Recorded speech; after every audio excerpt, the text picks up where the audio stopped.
year. Girls go 1 year, 2 year, 3 year. Lord. Lord, yes. Father, any moment now, I got coochie cobwebs, and so, coochie cobwebs. Nothing, coochie cobwebs. Not the coochie cobwebs. So I'm sitting there like, Hello. Welcome back to the Man Fast podcast.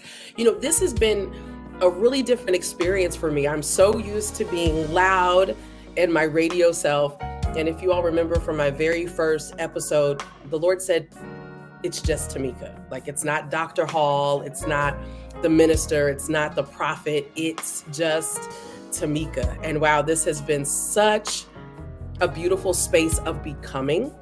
And it's been a vulnerable space, but I'm excited. And today, I'm inviting you into a conversation with someone who was right there in the thick of it. Like, she was right there with me in a space where nobody knew where I was when I needed to be on the Man Fast. So she was there in the beginning.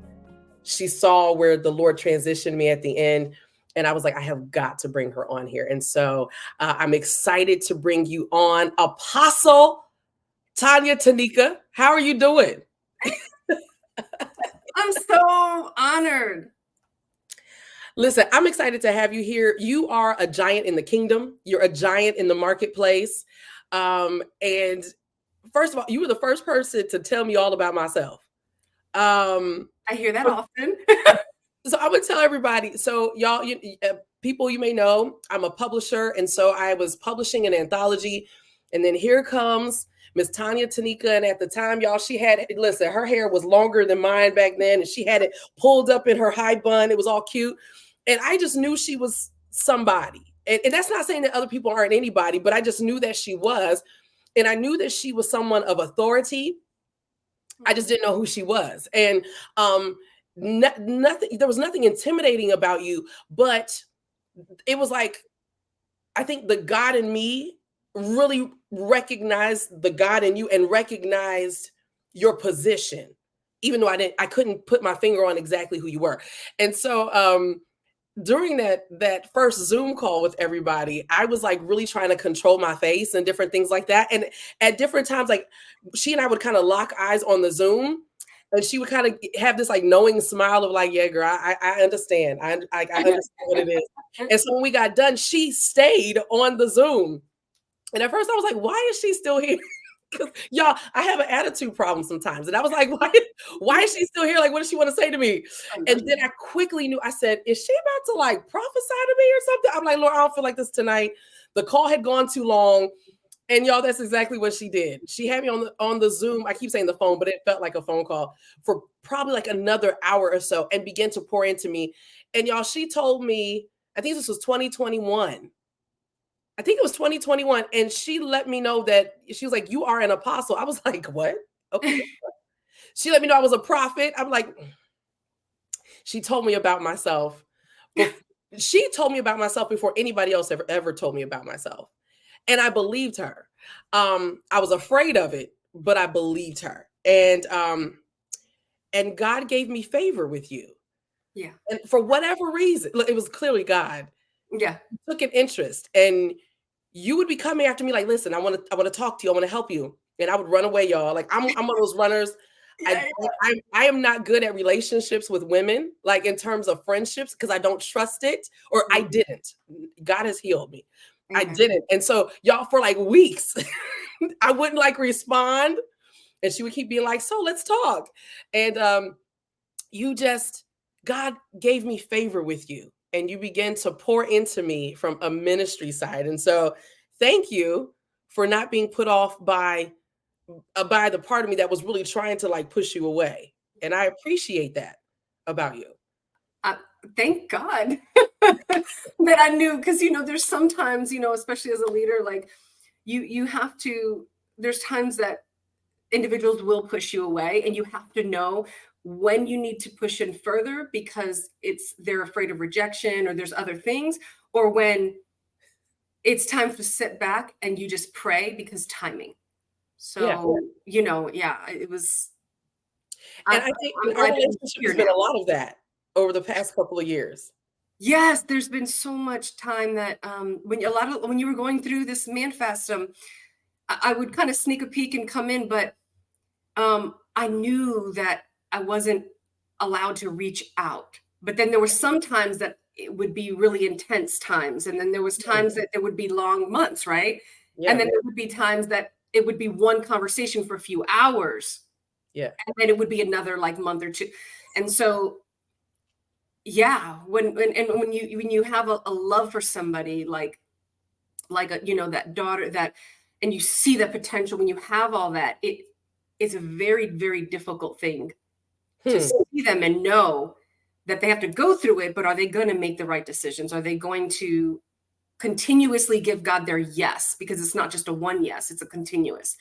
And you know, are they going to come and even ask for help? Are they going to know, or that any of that? So it is a process, but I'm here now, and Yeah. I know we're gonna, you know, it's more covenant. I know that it's long term, but um I get to see you at the end of that.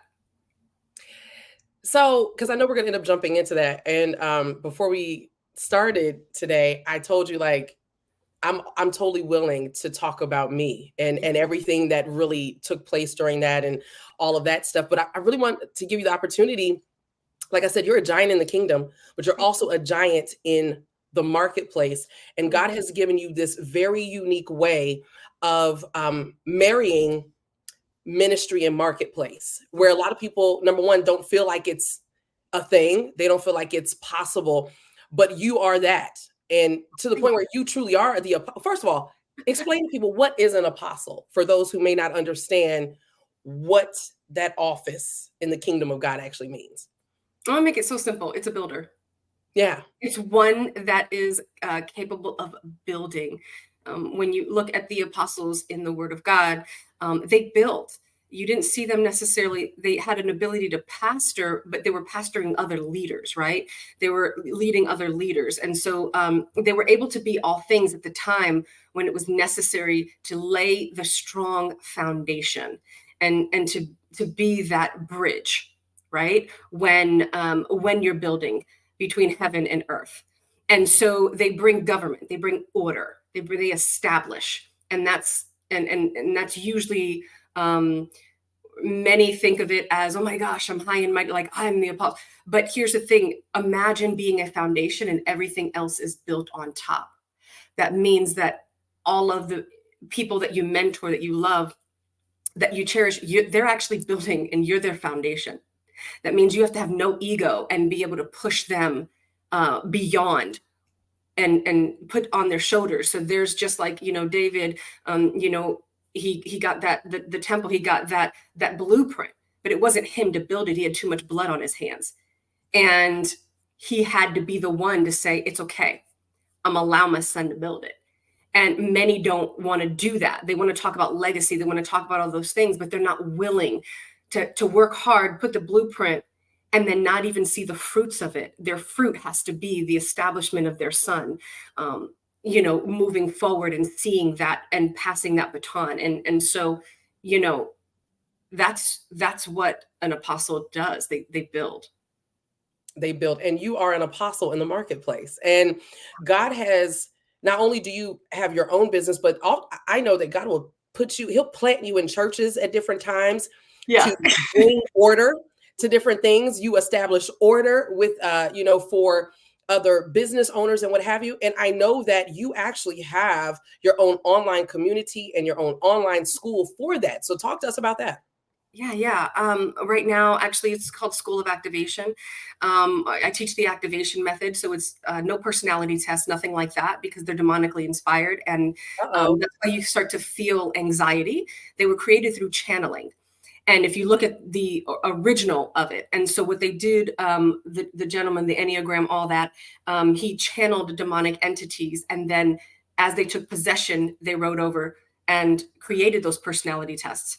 And so a lot of times what we do is that's why if you're like, oh yeah, take your thing every year because it changes, you're right. Because of inner healing, because of learned behavior, because of all the things around, you can never rely on that. So I thought to myself, how in the world are you going to build something off of? That's not my personality. And so I started looking at the biblical functions. And there's 7 that are prominent, and started to look at how does a prophet actually build? How does an evangelist build? How does, what does that look like? An evangelist connects, an apostle builds, a prophet creates. And then we always forget the deacon, administrative, and the helps, right? We forget the elders who are entrepreneurs, who can definitely run a business, but they don't have it on their shoulders. And so they all build, communicate, love. They all have a difference. And so that's what I've been able to establish. And I've actually transitioned to where the School of Activation has become a CRM system where it allows them to understand how to build, to be able to do the 6, 7, 8 figures, all those good, great things. But now I am licensing out exactly what I do and the activation method, because there's people that I'm never going to be able to reach or that I don't have the favor with. And so many are not only putting on Saul's armor, essentially, on others, on their students, but they're also prostituting their students and the ones that they mentor. And so I want to nip that in the bud. So I know we're not even necessarily talking about business right now, but I think it's all going to be full circle. How did you become okay with the fact that you had to multiply yourself? And not that somebody necessarily was going above you or what have you, but that you had to see yourself duplicated in other people.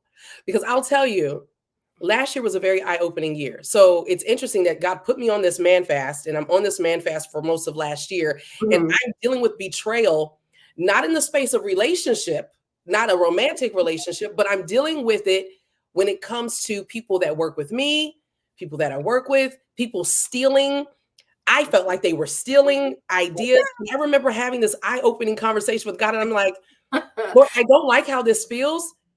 It feels like it's stealing, but how can they steal something that you gave me in the first place? And I had to become okay with, I'm going to see stuff that I do duplicated somewhere else, even if people did it the wrong way. How did you become okay with that? Seeing that your labor, the way that you poured into somebody else, is now being fruitful in another person, if that makes sense.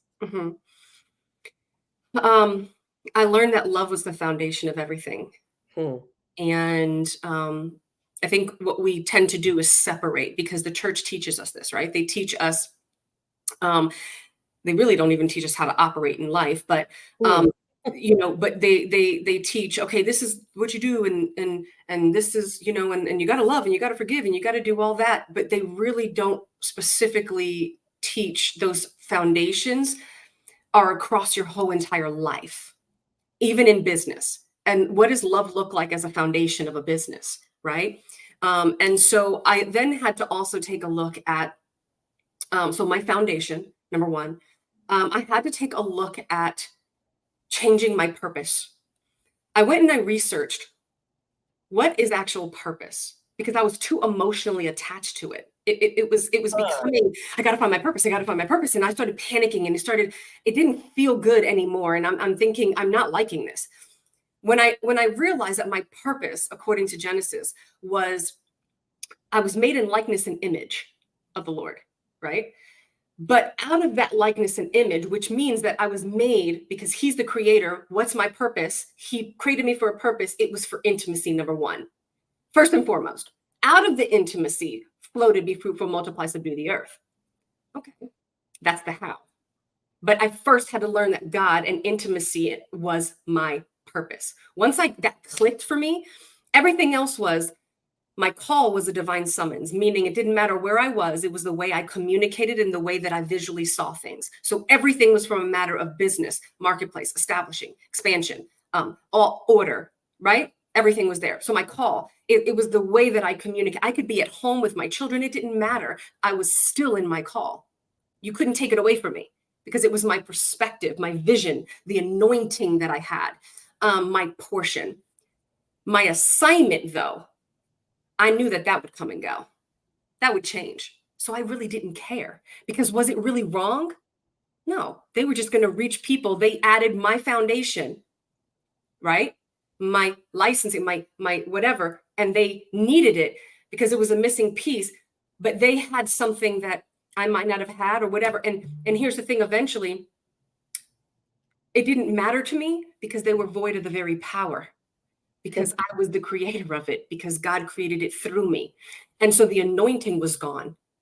And the only way that they could bring back that anointing was, one, either to submit to what I had, because that was where they were called to be, or they would add their own anointing, and they would fill it with substance. And so for me, it was understanding the difference between purpose, call, and assignment. And it immediately emotionally detached me from everything. So now if the Lord says, sell the business, all right, go build this.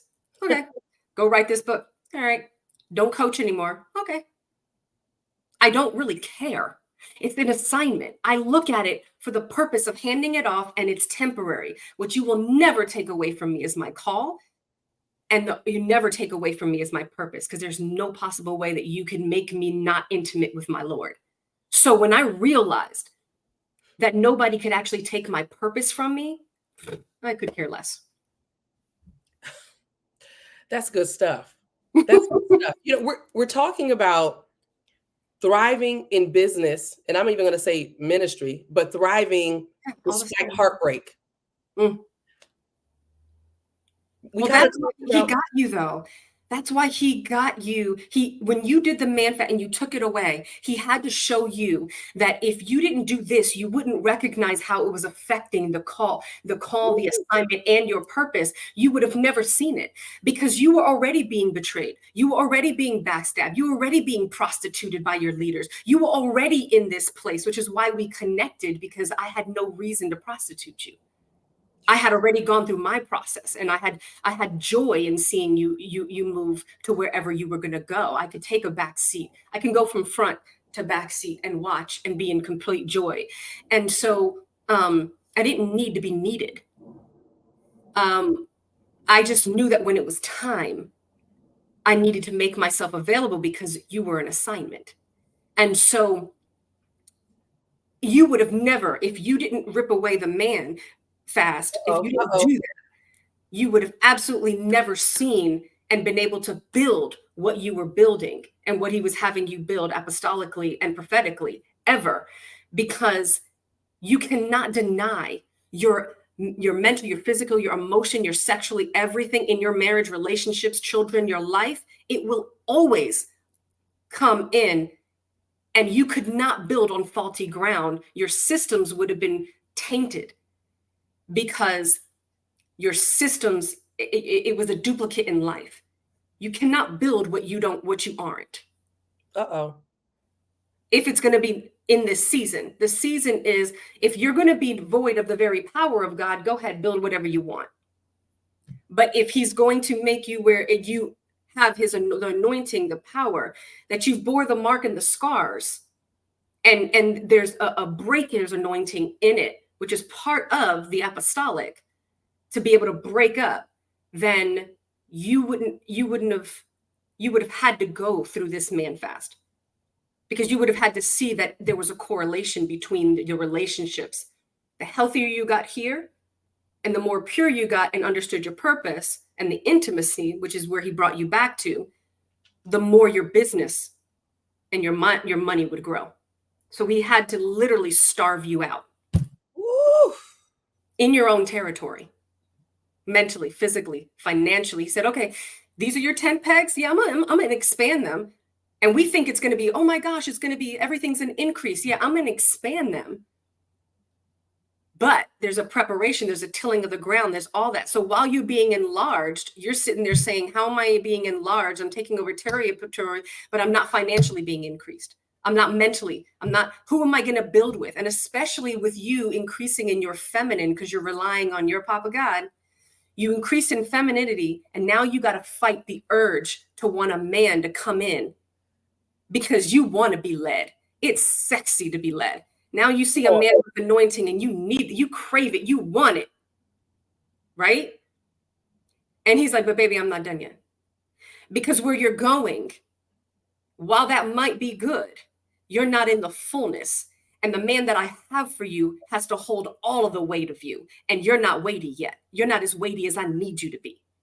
And so, with that, you had to go through this. And we think, again, that enlarging territory and expanding of tent pegs, you think that that's going to be the financial increases, all that other stuff, but it always comes, right? That part comes. But there's a spiritual laying of the ground first. And that's what you went through. Now you're bearing the fruit. My God. I was going to ask you how you feel like matters of the heart impact our business, but I think that you just gave us a whole masterclass in like 90 seconds, pretty much. And you're absolutely right. It's like, I feel like the Lord, there was a major stripping that took place in that. And I can definitely tell you, I have become more feminine. Let's talk about that word, the femininity. That has been huge. Like the alpha female, the feminine. We've seen the rise of those two terms a lot. Really, I mean, within the last year, I have seen a lot. I've seen a lot of coaches that want to coach women on how to be more feminine. I've seen where men are saying, listen, I really love a feminine woman, all of those different things. Like, so talk to us a little bit more about the power of the feminine, I guess, because you just said, as God begins to strip us of these things, and what I took from that is, because it's what happened with me, the more confident I've become in God, I'm okay with being soft. Whereas before, because I'm in charge of everything over here. I'm the single mom, I'm running business, all of that stuff. But the more powerful God has become in my life, I'm okay with being soft. And I know that the man that God is completing the work in for me, the same way he's been processed for me, the way he's been processing me, oh, honey, they're going to be very happy with who they get as, Tamika. So talk to us about this feminine thing, because I think a lot of people feel like it's a cuss word. A lot of women are like, I don't need to be feminine. So here's the thing. The reason why we talk the term, let's address alpha first, alpha woman. The reason why we address alpha women the way that it is because it has nothing to do with the home.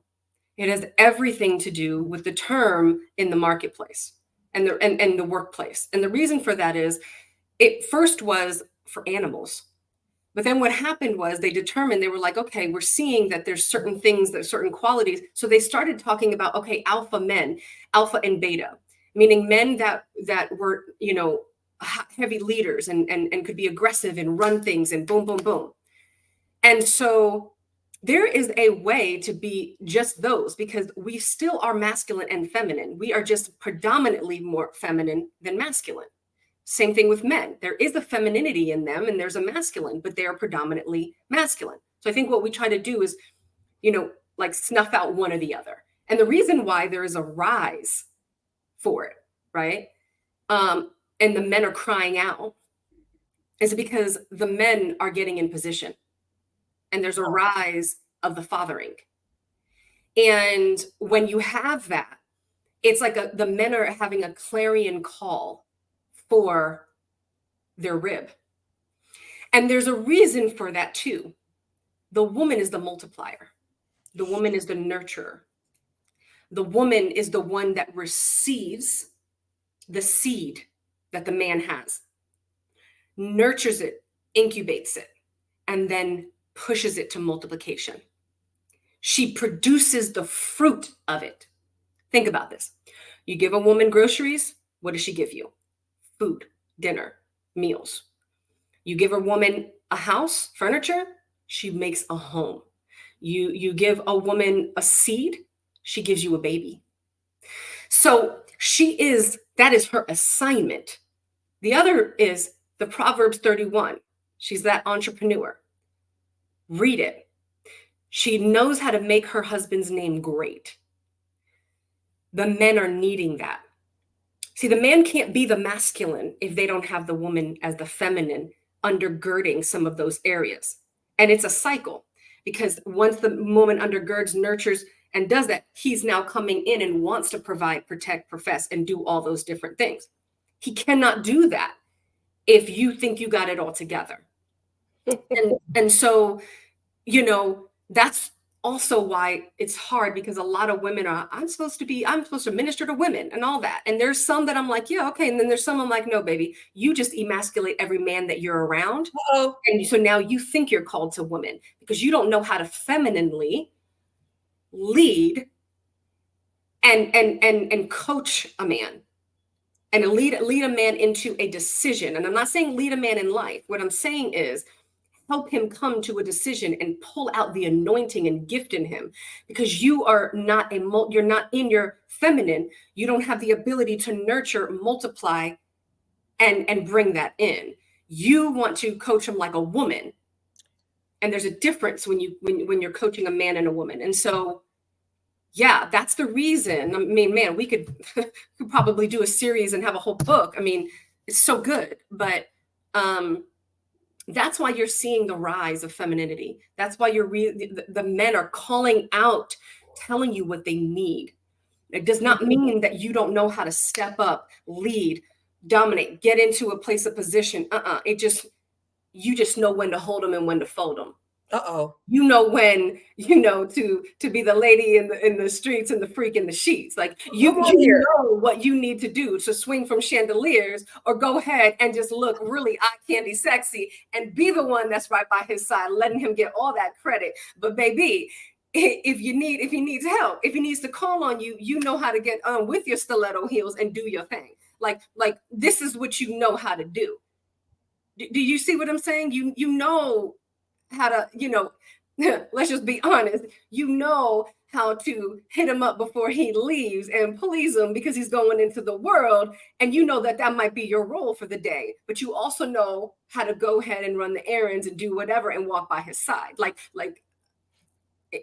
That's the feminine, because you know what it takes for him to be able to accomplish the end vision. That's why marriage is so important, because you're building something together. So when you're talking about that, you're talking about really the power of and I'm like, God, I wish I would have known all of this when I was married. I wish I would have understood how powerful I really was in that space when I was married. But now we're talking to women who are single. So you've just helped, because I have married women that watch this, right? Yeah. We're talking to women who are single.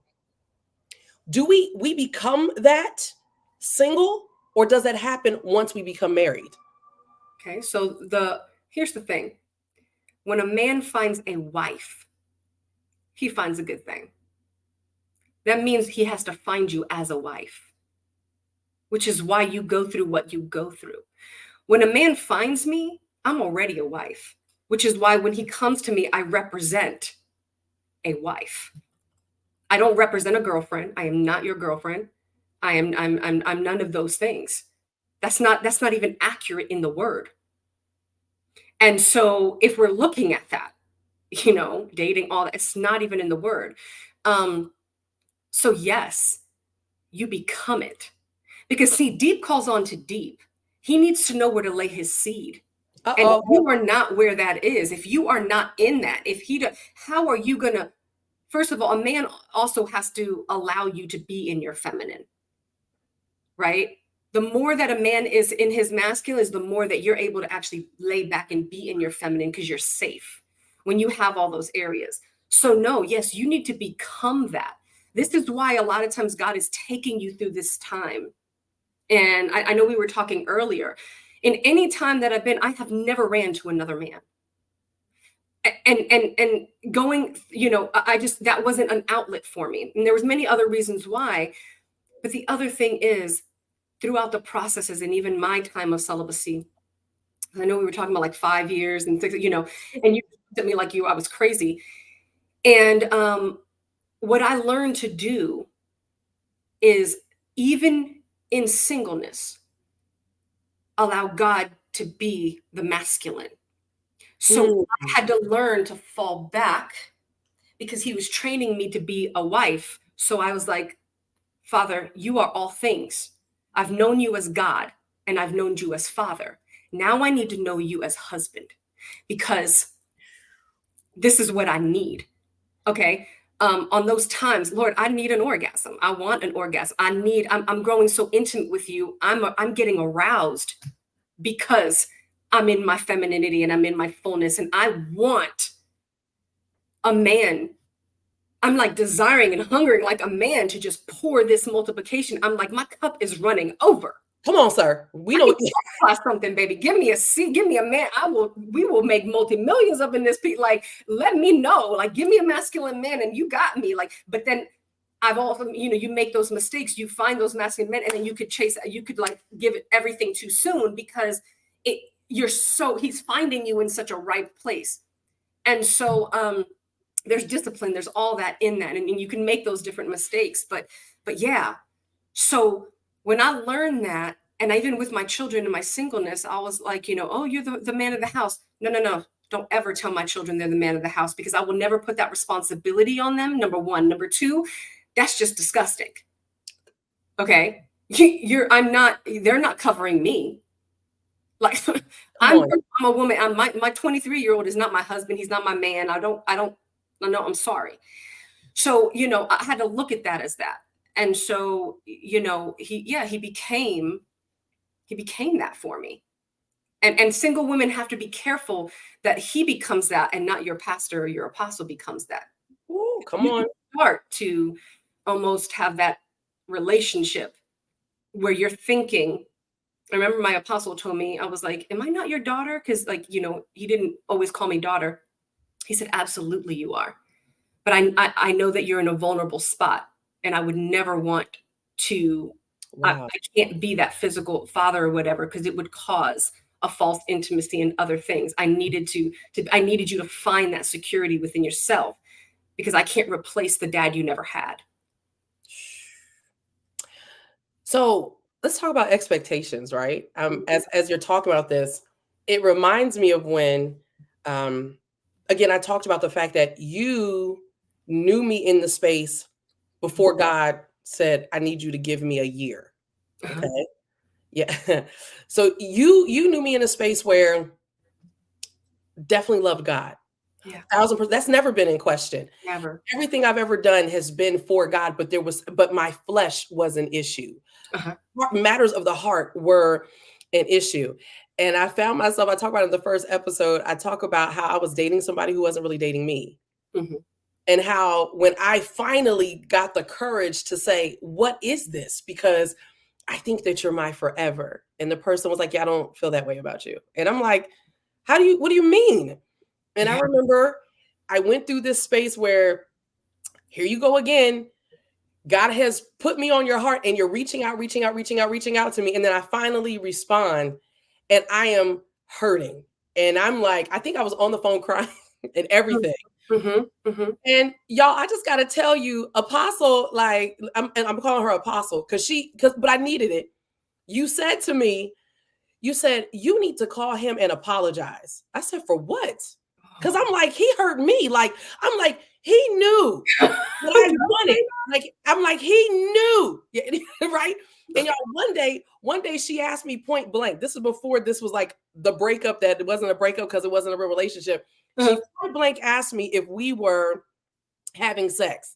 And I remember saying to you, I said, please don't ask me that because I don't want to lie to you. Right? And so then probably like a week later is when everything falls apart. And then I'm talking to you probably a week or two after that. And like I said, I'm crying and I'm like, I'm heartbroken, et cetera, et cetera. And you said, well, you need to apologize to him. I was like, what?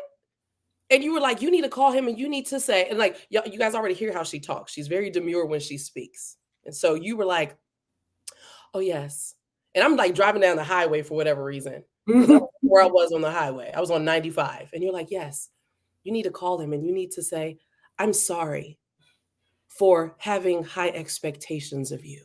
I'm sorry that I put expectations on you that I shouldn't have. I'm sitting here thinking like, she's like making this about me. Like I did something wrong. But you were like, you need to apologize to him because of your expectations. Well, I never had that conversation with him because I had gotten to like, I was like, I'm not going to run after this person.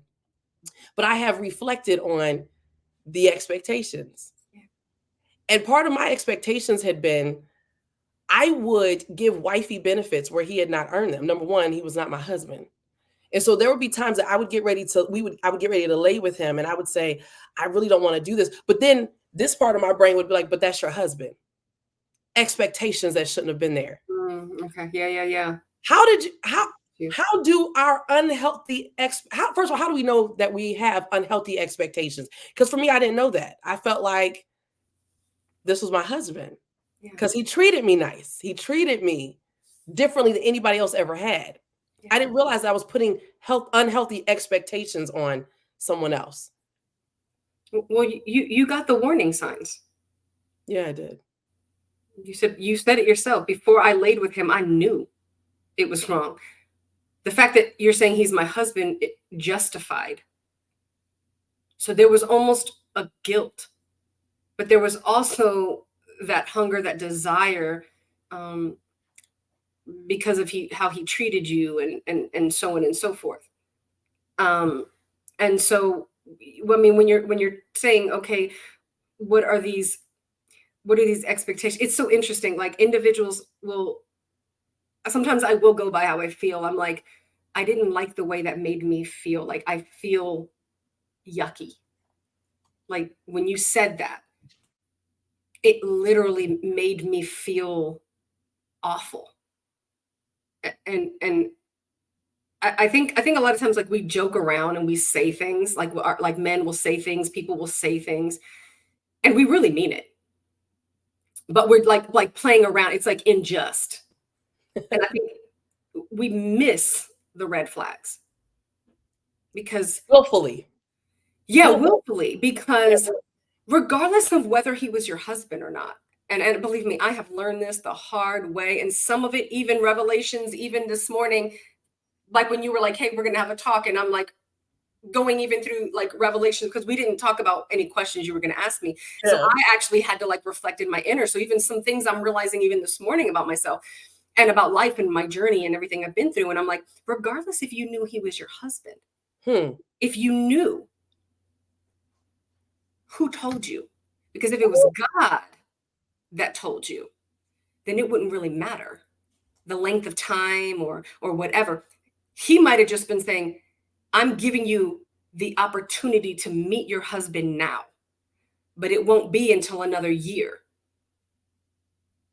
And what if you stayed friends? What if you didn't cross certain lines? What if there was this emotional, what if God was doing something, but he just wanted to show you something, give you a sneak peek. Sometimes maybe that's why he can't show us anything. Because like, oh yes, it's good.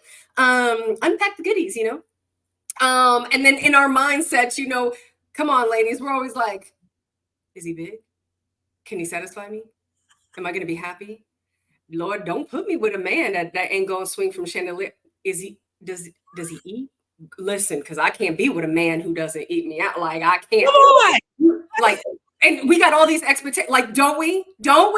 We do. Okay. Listen, this is a man fest, y'all. This is for adults. Adults. Okay? Yes. Because you know me, I'm so raw, and I'm sitting here like, you start to think that, and so you're just like, well, let me find out. You know what I'm saying? Because Lord, I don't want to be put in this situation, And so you start to do your own thing, and then you start to think, man, if I don't give him this, oh my gosh, it was so funny. I was actually, speaking to my father, and he said to me, when I really knew and I really valued her, I didn't even make sexual gestures. And I was like, well, why? He said, because I wanted something deeper, more, and I didn't want to mess it up. Wow. And I wanted her to know. And I was like, whoa. Like that just, woo. And had that conversation this morning, actually. And I think it clicked to me. And so, when we're looking at expectations, they're false because they're off of your unhealed self, your insecure self. That's why you can't be feminine, because in order for you to be feminine, you have to be willing to walk away.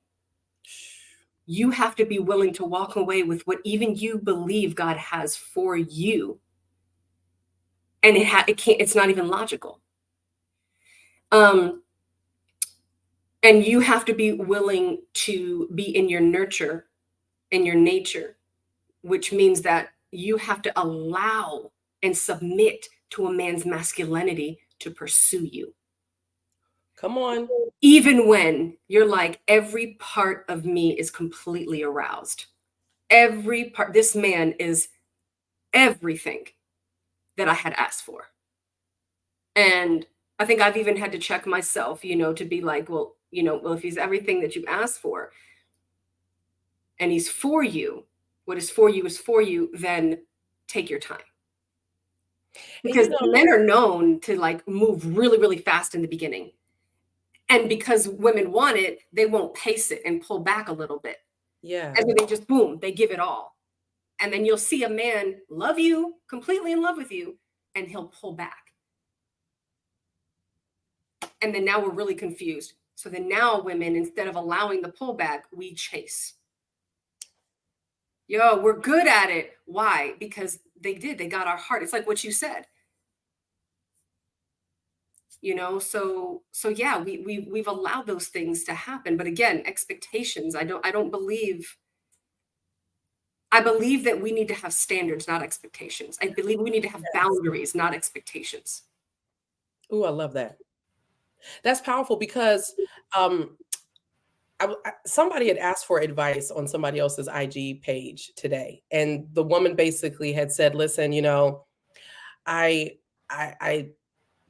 put up this boundary." I mean, she didn't use that word, but I've decided that I'm not going to have sex until marriage.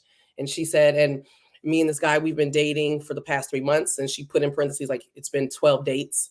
And she says, he wants me to go out of town with him. I told him that I want to have a separate room. He said that he's okay with it, but I know that sex is going to come up in the conversation. And she says, when do I talk to him about the fact that I don't want to have sex before marriage? And then like the very last line is, he's also going through a divorce, but it hasn't been finalized yet. So of course everybody's like chiming in, and and one of the things I actually said was, I said, number one, he's somebody else's husband. So we're not going to waste any more time on somebody else's husband. But number two, I said, the single men that will absolutely come for you, your boundaries are a form of protection. And so I love what you just said, which was, take expectations completely off the table and let's have boundaries. And values. Because when somebody slaps up against your boundary, then you can be free to be like, it releases that part of you that's like, man, what if I don't give him the cookie? Is he going to stay around? Listen, this is my boundary. And if you don't respect that, well, you're not somebody that needs to get the cookie later anyway. Yeah.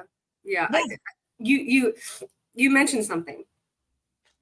Let's even address the fact that she waited 3 months. Yeah. Okay.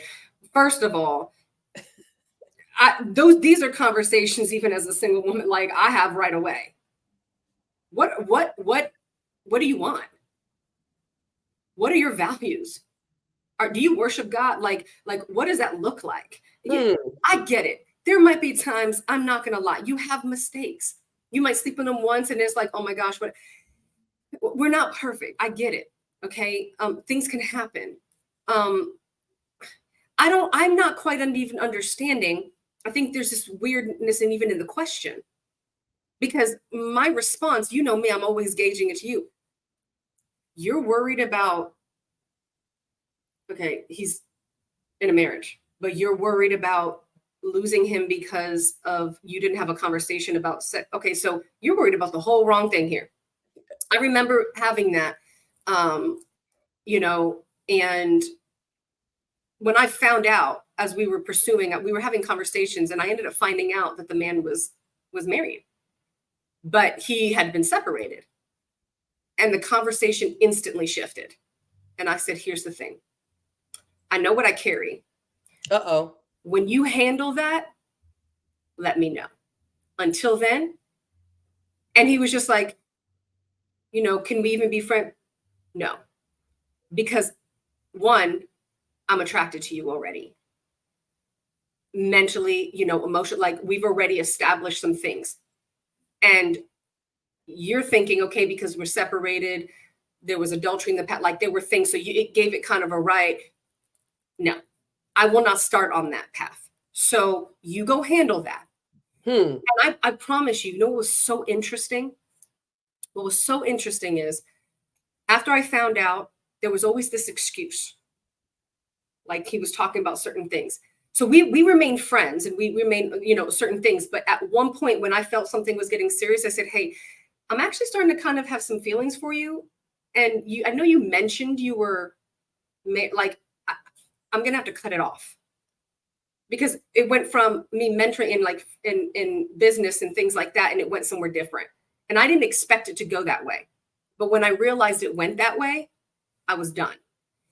And I had known him for a couple months. And do you know that from the minute I said that, he always had an excuse about why he didn't have the money, nothing, didn't have a car. So he couldn't go. He always had to like get rides to work and things like that. Do you know that within less than, I think it was like a week or two, like within this time frame, all of a sudden he had picked up extra shifts. He got the money. He paid for the final divorce, and everything was said and done, and showed up at my doorstep. There was a standard there, that there was something I was not willing to cross. There is a power in being able to walk away. But I will say that it can get harder when you're more intimate with the Lord. Because when you have a masculine man come in and your hunger is to release that and to submit to that, you can move too fast. And then all of a sudden you're a high value woman and things become jaded. And we make mistakes. I think we've all been there, where the person is not a mistake. Being with it's not, but it's like the timing and the things like that. And so what could have been something God had for you might not. So yeah. And so it makes sense then to have boundaries instead of expectations, because expectations, people can tick off all your expectations. Yeah. But then when you have a boundary, like you said, as soon as that happened, it crossed the boundary. No, absolutely not. No, I'm not going to be your friend like that. No, we're not going to have these types of conversations. No, we're not going to do that. And I'll tell you, in God making me pull back from relationship, from even having phone conversations with a man, I realized that my expectations, the things that I actually want in a relationship, have shifted. Huge. So I'm like, I said to the Lord the other day, thank you that you didn't give me what I wanted, because I deserve better. And so one thing you said a little while ago, and we had talked about this before we jumped on, was the fact that you've never had a problem with, there's that saying of, in order to get over one man, you got to get under another one. Like, that is the stupidest statement. And for whatever reason, a lot of us have fallen prey to, like, we've walked in that. It's the craziest thing ever. But you said that's never been an issue for you. And when you said it, I was like, what? Like, that's always been an issue for me. I never knew how to be alone. So when I was finally alone, and Apostle, because listen, I love you, and I know I can call you Tanya, but I'm still calling you Apostle. I love you. But I had been I was doing well. Like I was keeping these legs closed. I was good. I was moving forward. So I thought the Lord was going to say to me, listen, man's going to come in your life soon. Like, so I wasn't expecting God to randomly say to me, give me a year. And I remember being like, what? And I'm like, Lord, I've already given you time. Like, what are we doing? But I had to learn how to be okay with myself. Mm-hmm. And so when my year was over, which was October 24th of 2023, I didn't even realize it was the date until Holy Spirit said it to me. I was getting ready to cook, and I'm opening a cabinet, and he's like, October 24th. And I'm like, okay, what's that? Oh. And I said, God, thank you. Thank you for keeping me. But I said, you know what? As long as you rocking, I'm rolling. And I will stay in it. Because so as of today, I'm still in the state because I love God. I'm in love with God. And I said, God, he's going to have to go through you to get to me. But you've never had that problem. How? Have you never had that problem? Like, you've been okay with just being, like you said, you would seek after your healing in between relationships. Mhm. Yeah. That is so foreign and powerful to me. Well, Tell me. let me address a couple things really quick before I get there. Number one, you are super sexy now, right? The glow on your face, with or without makeup, your presence, the value that you see in yourself and the confidence is now projected out. So, you know, you're even more attractive because you don't need, you want. Uh-oh. Come on. Okay. And so there's something really different. The want is like this desperation, it could be looked at as that if you're in the wrong state, right? But if you are wanting or desiring when you have such a security in being confident and alone, but not lonely, that's the other thing I wanted to address. I was just, and I didn't mean to jump in here, but a person that we were friends, and her husband had said to her, she's needy. And I remember I was so offended by that. He said, a man can smell the neediest on her, her neediness. And I was so offended because I was like, I'm taking care of myself. I'm taking care of my kids. At the time, I wasn't in relationship. Like, I was actually saying no to people that were trying to pursue me. But he was like she stinks with neediness. And I was so offended. And to hear you, because I never even told you. You and I didn't even speak until my whole year was almost over. Like, I literally went through my year of the man fast and I did not talk about it. And I saw you. Actually, I think it was like, I think I had told you, I was like, it's going to be over in like 3 weeks or something like that. So the fact that you're saying, listen, I see this on you, that is like an honest statement that you're saying. And I'm like, that is amazing to me because you did not know, but you saw me in my needy state. Yeah. And you never told me I was needy. I mean, you did in your own way where you were like, no, you need to call him and tell him I'm sorry. Oh my God. And I told my friend, I told her this morning, I said, yeah, I'm getting ready to, interview Apostle Tanika. Let me tell you what she said that slapped me all upside my head. And when I said it to her, she said, oh my God. We then proceeded to have like an hour conversation because you saying you need to apologize for your unhealthy expectations made her think about a conversation she had with somebody where she said to them, like, basically, I expect nothing else from you. I put expectations on you that I shouldn't have. And we talked about it for an hour because you literally basically said to me, you stink with neediness. That's really what you said. So I appreciate you saying that, not because you gave me a compliment, but it really hits differently right now because man that said she stinks with neediness. She's needy. He's like, no one's ever going to want her. And I was like, yo, he's such a hater. Like, what do you mean? I'm a businesswoman. I make figures.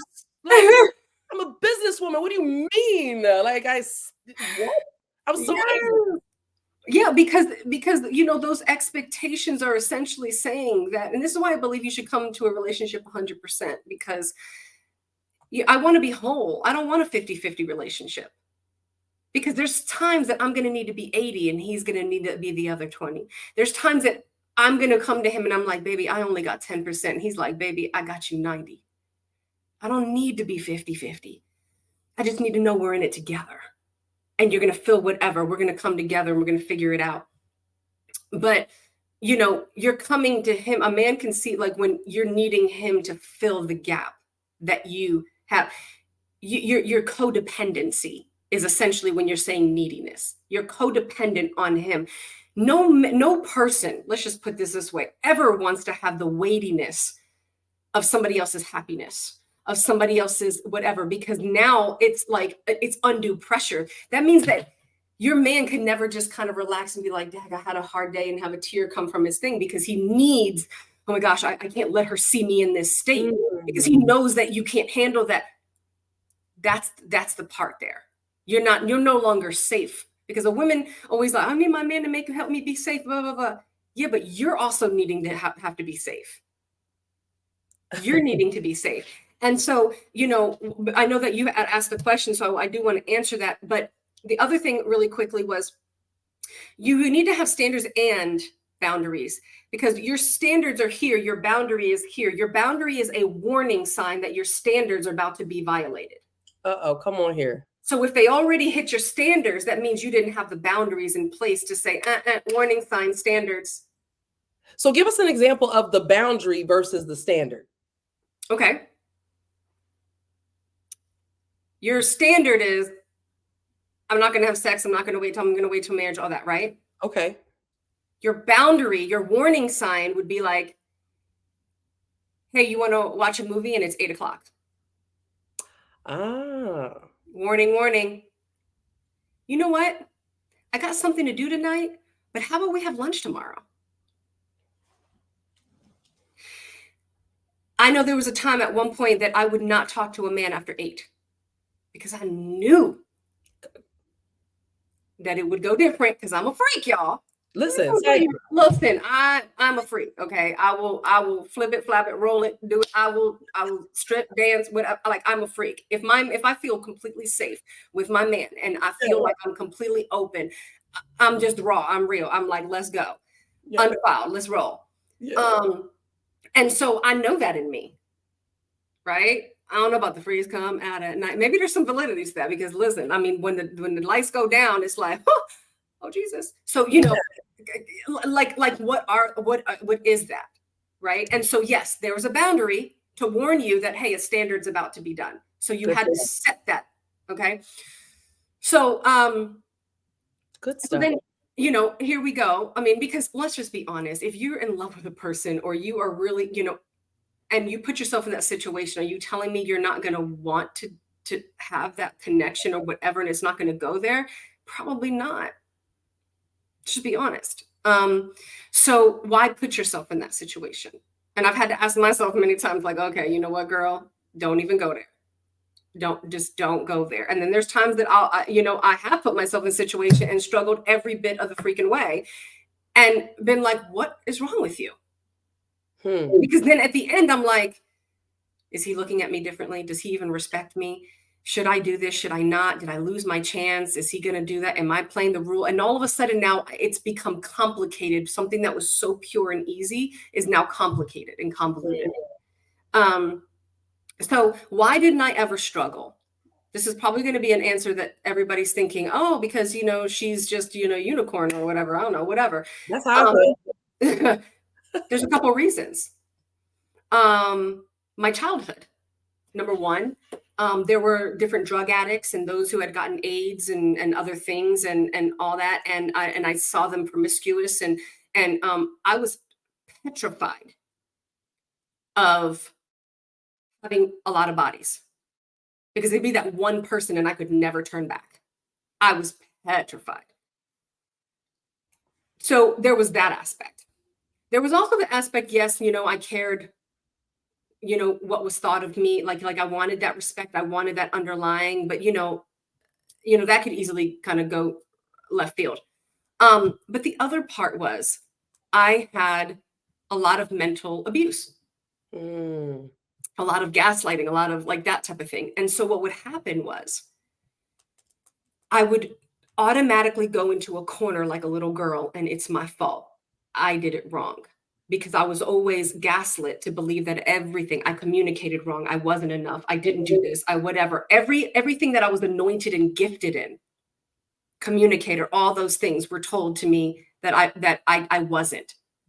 But yet on the outside, when I met people in business and they're like, oh my God, you're a great communicator. Oh my gosh, you're so feminine. Oh my gosh, you're this, you're that. And so I was so confused, because the person that I'm with is telling me I'm everything but that. But it's because they were projecting, that man was projecting his own self, his own insecurities, his own things, which didn't allow me to be in my feminine, which pushed me to be more in the masculine in a protective way. So whenever I had those issues from my daddy, automatically, my dad being, it's too much effort to have to be around you, to be with you, to have a relationship. I don't want to call you. I don't want to do whatever. But then I would see him with my sisters and others being very present and prominent in their life. And I'm thinking, it has to be my fault. There's something wrong with me. There has to be something wrong with me. And so I did not feel I was worthy. So why would I go find another man? Because the ones that I looked up to, even whether married or not or in relationship, would always tell me what I wasn't. And so why would I have enough confidence? And why would I want to go with another man to just reject me? And with that also came the overweight and the sickness and all those other things. So, and I always wanted to be recognized intellectually and instead of just the physical and all the other things. And so I made myself look ugly. I didn't dress nice. I wasn't put together. I didn't, I like certain things. I always tried to keep my nails done and think because it was just me. And I fought it. It was like the feminine wanted to come out, the self-care wanted to come out, but then I would hide it also with other things. And so for me, that might be a good thing, right? That I faced trauma and those things, and so it didn't. So it's just like saying if somebody was raped, I was molested when I was young, and it never made me promiscuous. It never made me feel like it was my fault. It never it didn't do any of those things. But you talk to somebody else, the time frame that it happened, the mindset, the age, the environment, everything around them would make them falter. So you can't judge somebody. Like I know individuals like people would tell me, well, I don't even know why you care what people think, or I don't know, I don't do this. Don't project your stuff on me because we could be in the same situation and I'm going to handle it differently because of what I've been through. I'm going to internalize it differently from what I've been through. So because I internalized things the way that I did, in one thing I'm kind of grateful. That's why I can say there's a gift in everything. And I actually have a tattoo, and it says collateral beauty. If you haven't watched it, I want you to watch it. It was Will Smith did a movie, and it was about finding the beauty in any situation. And I ended up actually tattooing it on myself when I went through a lot of different things. And I was like, always find the collateral beauty. And I looked at myself as, everything, find the gift in it. And one of the gifts that it got me was that I did not go out there. And I was not promiscuous because I didn't value myself enough. And for some reason, it just internalized it as that. So it's amazing because you're talking about the molestation, and I am on the other end of that where I was molested at the age of 5. I learned very young that my body could be used as currency, and that currency not always money but attention, right? And so yeah, I learned that. I can't say that I was necessarily promiscuous, but when I was with someone, I used my body as a way to gauge my value in that particular relationship. So the Lord had to undo a lot of those things for me. And so in thinking about that, early on, you talked about how when we allow our heart to kind of get entangled with things, how it will impact us in business, especially for those of us, we're believers, okay? There is a difference with how we conduct business. I don't care what people say about it. There is a difference. So even with you not being the one that runs to get with another person, but in the middle of a heartbreak, how do you continue to thrive? You work for yourself. You're a mommy as well. So in the middle of that, and I don't know if anything has ever happened in this space of you being a mother and all that stuff, but how does one build and continue to thrive while allowing their heart to be healed? Yeah, I love that question. I think also to add to the one before was I'm a very, very covenant person. Super duper. I'm very private. But I am a super duper like loyal and covenant and private person. That was also the thing. It was not, I'm a sapiosexual, right? So in my mind, you have to seduce my mind. Like you have to get me my intellectual going. If you just come to me with swinging your stuff and I'm like, okay, that's a penis. Okay, that's great. Like, that's great. You're attractive. I'm glad you worked out. That doesn't turn me on. It does not move my head. I'm just going to be honest with you. I can admire, but because of how I'm built, I need my intellect stimulated. So that's also what I think protected me from that, because I knew that there was no satisfaction or fulfillment. And can I just be honest? When you're doing that, man, this is raw, girl. I know everybody's like, she's so supposed to be a religious leader. No. It's it looks supposed to be. It's the supposed to be. Right. We don't have enough conversations. This is why half of y'all where you are, but you know, how many times have you laid with a man and you just didn't come? Okay. A lot of that I realized was the more trauma you've been through, it's hard to connect with a man. It's hard to orgasm because it causes a vulnerability and a release. And there's different kinds of orgasms, right? And so, you know, yeah, you can have an external stimulation orgasm and it's just like whatever. But there's certain kinds of orgasms that have to have an emotional intimacy that actually when you release them, sometimes you'll even get to the point, maybe you guys have understood that, like you'll cry. You'll be super emotional. You'll be like, oh my gosh, it's because you've literally released and you're actually healing. Sex can be very healing when you're with your husband. You know what I mean? Like very healing. Yeah. And so, you know, I've always had that in my mind, very covenant, very partner. That's why I think it's always been difficult to go dating, because I'm not interested in having multiple men or pursuing multiple men. It's not attractive to me. And it's actually annoying. It's distracting. I'm like, can I just focus on one? But how do you heal in the process? I think number one, you have to acknowledge it. You have to be okay. And the church has made it a very dirty thing. One sin is not greater than the other. And you have to acknowledge that you're going to make mistakes. You're going to go through this part. You got to realize that it's not you. It's a human thing. Like we're in this world. It is a human thing you're going to go through.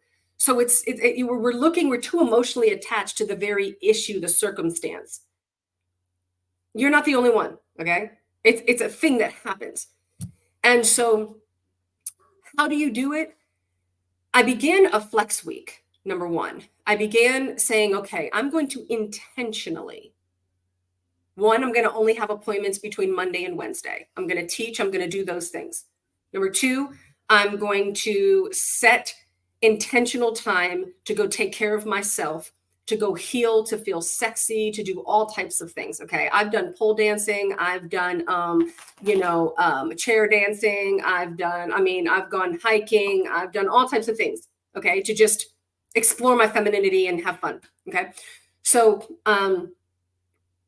and have fun with it, like go out and do stuff. So I did things that were there, but then I also understood to intentionally give myself alone time, to just sleep, shut off TV and media, and just write or enjoy cleaning the house with some instrumental music. I gave myself permission.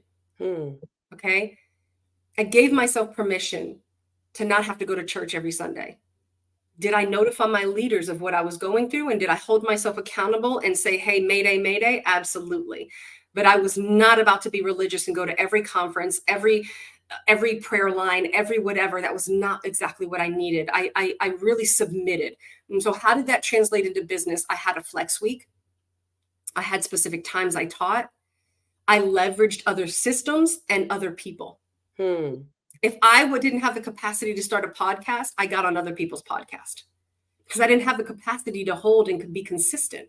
But I knew that God was using me. I was also very careful, never, ever to discuss or minister from what I was going through. Never. Okay. Because I had to come from always a place of victory. I had to make sure that I was anointed in that area to speak, and I was enough in the place.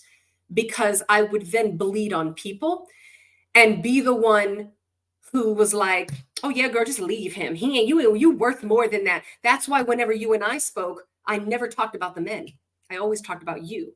And I held Mm. yourself accountable because you were the problem, not them. Y'all see how she slaps me? It had to be, because if you know what I'm saying? Like, you needed to actually, when you were going to go apologize to him, it wasn't even about the apology. Mm-mm. You would do that. You would actually, even if you thought about it, you would actually have to recognize the boundaries, the standards, the things. You would actually, why did I? It was what the question that it brought to you. It was the frustration that, why do I got to apologize to him? He's the one who did. Oop, there's problems there. And so, it's the lack of accountability, the lack of, other things. You know what? I could have went about that better. I really actually do apologize, because you needed to keep yourself clean. Nothing be named among you. And so, holding other individuals. When I went through the things that I went through, I will be honest, I had very mature and married women, and actually my best friends, they are all married. They have all been married for many, many years. Do they go through issues? Yes. But they're women of God, character, integrity. They're Proverbs 31 women. They're entrepreneurial. They're feminine. They're all those things. So I literally engaged around the individuals that I knew would hold me accountable and make me do the hard thing, and not make me take the easy way out by blaming my man. Now, I do want to revisit this about, because I did say I did not call him. I will tell you, about a year and a half after, Mhm. I had the opportunity to have the conversation. I love it. And but what I will tell you, which was amazing, is that because I had, even within that time, I ended up being mishandled. He kind of mishandled me. Now, once I was shut down, listen, I just was like, look, I'm not going to chase you. My Yeah. mother always used to be like, I don't care if you come home and cry. Don't ever let them see you cry. And I have carried that even into adulthood. But even in that, he had done something like months later, where I was just like, what are you doing? Like, why did you? And I was quiet. I was quiet. I said nothing. I didn't react in the way that I probably should have. But then it was probably about a year after everything, and he called and apologized. And I believe a lot of it was because my response was not one where I was just popping off and all that stuff. And then I had the opportunity to say, listen, before I I put something on you that you didn't have the capacity to do. That was my fault, right? And so yeah, so we had the conversation, but at the time, it was hard for me to see that. It took me a while Mm. to You know why else though? There's the apology, all that, and why what you did was so strong. hmm, This got me, and it's just such a great reminder even now. Lord, thank you, because I got to correct myself in areas too, because you can just, you know, life happens. But a feminine woman will never have to announce her coming or going. hmm, I don't have to tell you you did wrong. I do not have to tell you disrespected me. You know you did. you already know. How you're going to understand that is because you know, but also when I change, Uh-oh. when I don't respond a certain way, when certain things are pulled away, you know.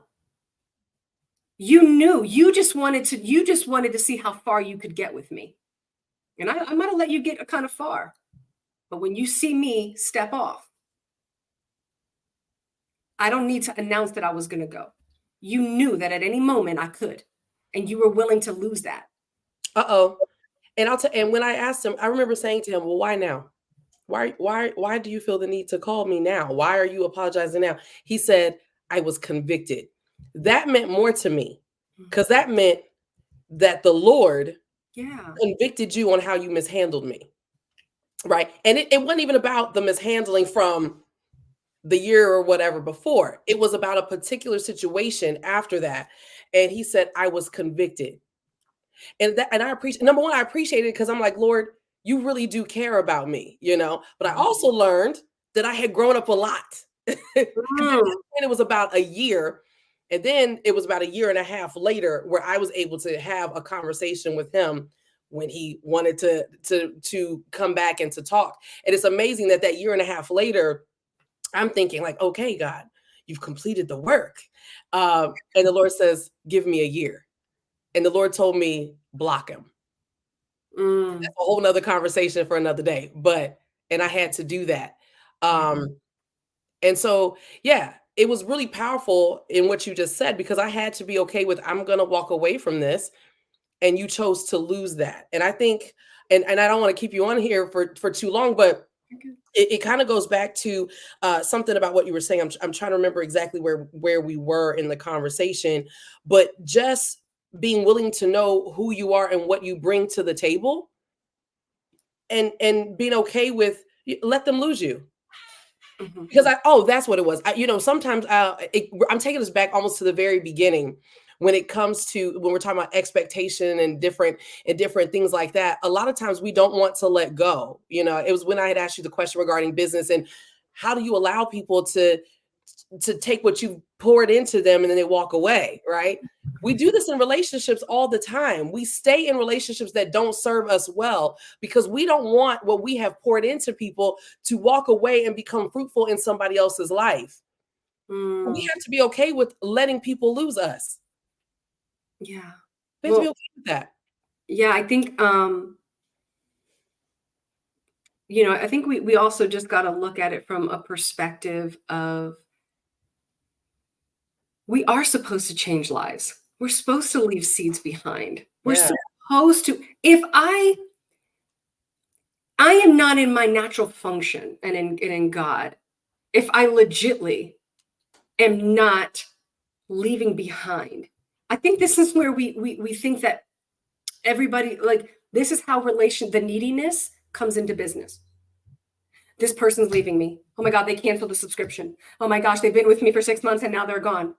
Okay, aren't you supposed to raise them up till they don't need you anymore? Like, I mean, what are we in business for? Like, didn't you do what you needed to do? Like, this is the neediness that translates.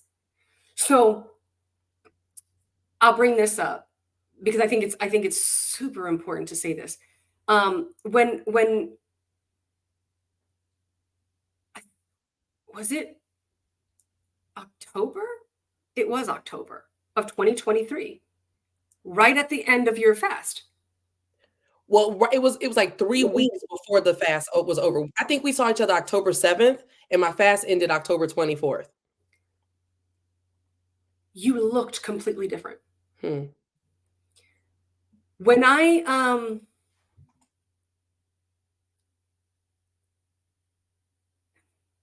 and I think so get a little emotional because I've seen you throughout the time. And thank you. I met you physically for the first time. We've known each other for years, right? Yeah. Physically for the first time. And you walked past me you didn't even recognize, like you were just doing your own thing. And it was so funny. I went up to you. And I think when it first clicked, you were like, oh my God, you're literally standing in front of me. And seeing you, the anointing, I never saw you give it all. Hmm. You literally were on that stage and you needed nothing. Hmm.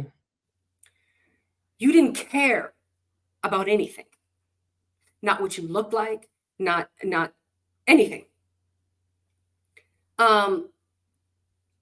Your dress was different. Come on. Very sexy, very classy, but everything was different. The no makeup, I knew that you were going through, but it like just everything you went through. And I think, and it got me emotional because I was like,